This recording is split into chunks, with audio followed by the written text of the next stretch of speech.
It's fantastic to receive this Lifetime Contribution Award on behalf of the studio. It's, no one's more amazed that we're still here. There were some pretty severe ups and downs over the years, but mostly ups. Canmore has always been a creative community, going back to the very early days when it had its own band in the old opera house and so on. I think Stonecrop continued that tradition and furthermore gave people permission in Canmore to be creative and to think in terms of their own studios and their own work. So I think there was a bit of a seed there going into what we call the modern era, I guess, of art. So Tony, Bart, and myself had this wonderful opportunity. Les Manning had equipment and was looking for a studio to put them in. And so a log building on the 1A highway, right next to the trading post, became available. And it was a shell of a building and a perfect place to have a studio. So the four of us went and created Stonecrop. So my role in Stonecrop was a very short-lived one, but my heart's been in it ever since it began. I had a plan that I would, anytime that I'd have free time, that I knew that I couldn't work in the studio in Banff because I'd always be interrupted, that I was able to come home and work in a studio here.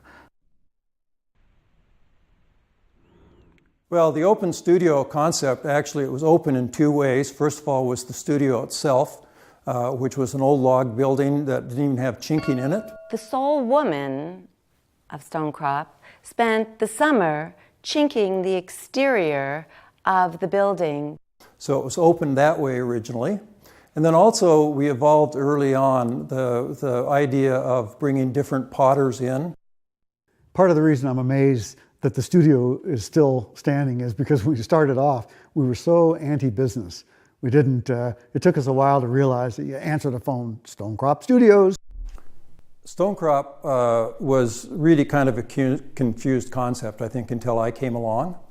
And I think I contributed the basic business model for the studio, which was basically find a studio, get some tools, make some pottery, and hopefully find someone to buy that pottery. As the only woman in Stonecrop, I think I brought the talent, the style, and the magical smile to the space. Well, the first year was just a lot of fun. I mean, a lot of it went into sweat equity of just trying to get the building in shape, the kilns built, and we had some absolute wonderful sort of work parties with friends and other students from the Banff Center that would come out.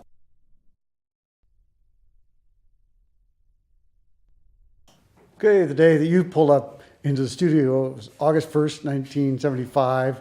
You had written your job application for it, and one of the thing that convinced us that you were the right person is because you had what?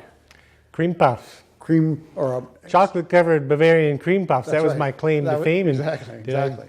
Yeah. So you guys welcomed me to the studio based on my baking ability.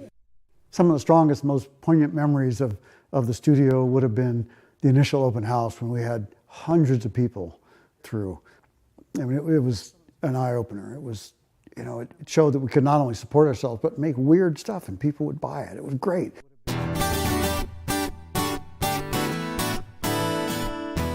The name Stonecrop came from the tenacious mountain flower that grows in the area.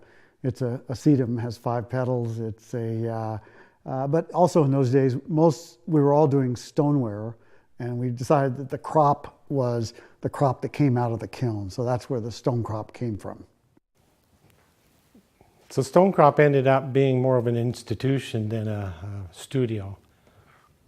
People came through Stonecrop over the last 40 years and learned how to be an artist and pushed them off into the bigger world, and so people all across Canada and North America likely think of Stonecrop as more than just a studio.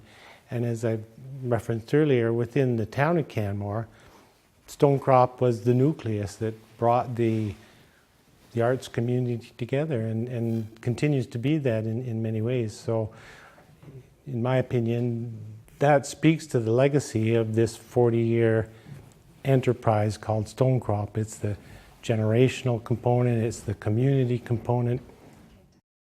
It was a funny start, but we must have been doing something right because we're still here to this day.